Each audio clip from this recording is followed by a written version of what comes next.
I remember I did have suicidal thoughts on acid, though. Really? Day after acid, I want to kill myself.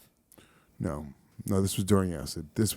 I'd done so much acid, I did maybe 7 to 9 hits of liquid acid, and really strong. I'm talking about like, this shit was fucking wild. Me and my buddy Dan Doherty were getting acid from this kid. Were you able to walk around like that? I'll tell you. So we got acid. It was in a dropper, this kid, this like hippie kid that we knew.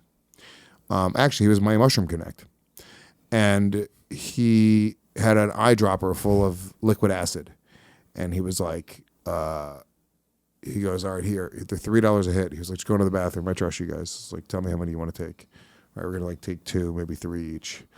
So my buddy Dan goes, deek, deek, takes 2. I go, deek, deek, take 2. And Dan goes, I'll take another one. And he grabs it and he went, like, Oh, with the eyedropper. And I went, dude, how much did you just fucking take? He's like, oh, I don't know. Is that a lot? I was like, that was like, I was like, gimme. And then I went, Did like a Gatorade. then I went, In your eye or on your tongue? on my tongue, dude. And he was like, whoa. And I was like, yeah, dude. And then we gave it back to the kid, and the kid looked at the now nearly empty bottle. It could have been 20 hits that I took. I have no idea. There's no gauging how much I took. And he goes, dude, he was like, you guys took a wild amount of acid. He was like, you didn't get this from me. And then he had a terrified look on his face, and he walked away from us.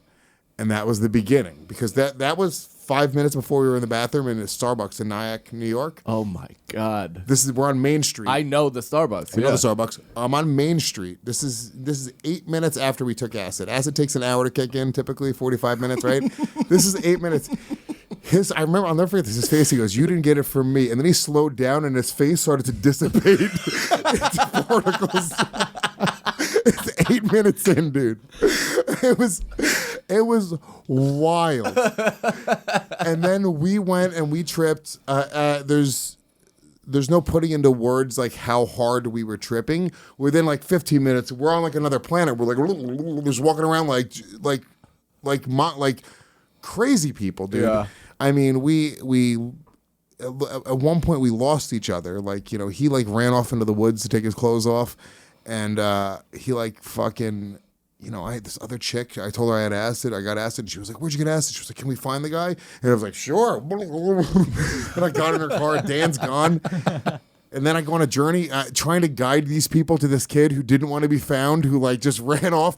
I have no idea where he's at. Like, I'm also on acid. Like, if you've ever done acid, like imagine have you done a lot of acid? No, I've only done acid at Skankfest. Okay, so if you've ever done like a lot of acid, like more than 3 or 4 hits, like you'll take a step. You're like, I have a purpose right now to go do something, right? You'll take a step, and the feeling of your foot hitting the ground becomes so distracting that you forgot, like that. It's long. It's in a past life. Now you look down and now you see your pant leg, and now you're lost in your pant leg, and you're in there, and now you're in a world of numbers, and you're thinking about how numbers are the same as colors, and you're like, I mean, I was on such a, like, there was no. That's not true. All numbers are the same. There was no finding this guy. To think about finding this guy, like I couldn't get past, like my thought process couldn't get past, like. Anything. Yeah. Like if I was talking to you guys right now, I would just like look at that, and then I'd get lost in that, and I'd see myself in it, and like you'd be like, Lewis, we were just talking, and I'd be like, oh no, I know what we were talking about, and then I'd be like, I mean, it's Zach's hair, and I'm like, dude, when I'm tripping hard, my legs go out. Yeah. Dude, I walk like Bambi. But too. I ain't going nowhere. Doggy, yeah, no, it was so. I mean, I'm in her car, just like now sensory overload, like. You know, it was like, you know, it was probably like a Volkswagen or something, but it was like all like a bright color panel, like, and they were playing like loud music, and I'm just like I'm People are walking by and you're just like on your back like a turtle rolling around on the inside of this car. It was fucking nuts, dude. But It's broad daylight. Dude, I got up to the point where, like, you know, she was like, all right, get the fuck out of my car. Like, we're not finding acid with you. This guy's a lunatic. So now I'm walking. I'm trying. Dan Doherty's gone. I have no idea where he's at. Oh, right. God. I'm in a Dunkin' Donuts by myself. Like I get to the Dunkin' Donuts. I sit down at the table and I'm just like lost. I'm really obsessing over numbers. I'm just really like, I'm like, dude, numbers, it's all numbers. I'm like a crazy. Which, like, imagine for Lewis, like, not on acid, thinking about numbers, right? Think about the stress that causes him. Knowing what numbers are, being confused by math. numbers. 11. Wait. 12.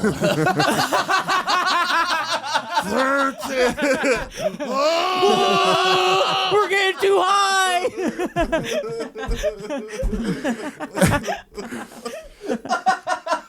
But I remember coming to the conclusion that Dan had died. I was like, "There's no way he survived this." Like I remember being like, but also coming to the conclusion as I'm sitting in Dunkin' Donuts that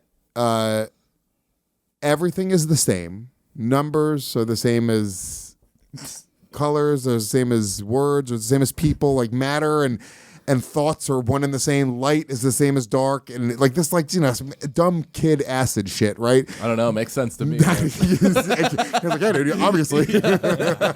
Finally, Lewis is making some sense on the show. But also, I remembered that thinking but it's all the same as death, like life and death, and it's all the same. And I remember being like, "Wow, that's beautiful." I was like, "I want to die." And I was so lost. Oh man! But I was so like, it wasn't even a dark thing. It was like, I was like, wow, Dan like is experiencing this other side of this thing that's so like, and I came to the conclusion, like this was my thought process, like this is this most beautiful thing in the fucking world. Like death is like beauty, death is art, like death is like, so I wanted to die. But I couldn't get, like, as soon as I tried to get up to go do something about it, like, I was like, my leg. And I got lost in there again. And I would go right back into a cycle, dude. Thank God for legs. Dude, thank God. I just could, like, but if it was like, if I was on a balcony in that moment, and it was just simply getting up and jumping, I could have gotten there. Thank God you weren't. Thank God, dude. Thank God I was in a Dunkin' Donuts, dude. That's Thank crazy. God they don't make high-rise Dunkin' Donuts. I went up to a cop. Probably why. That's for a reason. There was a cop, dude, in his car, and I was like, oh, I was like, acid Dunkin' Donuts. And I was like, I'm on acid. The cop's like, go home. And I was like, home? Home is the same as death. Death is the same. Dude, it was nuts. I tripped for 2 days straight. Oh, my God. It wouldn't end, dude. I ended up sleeping at one point, and then I woke up on another planet. Like, you open your eyes, and it's still tripping It's like the Guardians of the Galaxy 2 planet. Yes. That you'll never experience anything like that when you wake up, because you're like, oh, like, you know, you're just assuming when you wake up after a trip, you're going to wake up and just not be tripping, dude. I open up. Human-sized dragonflies.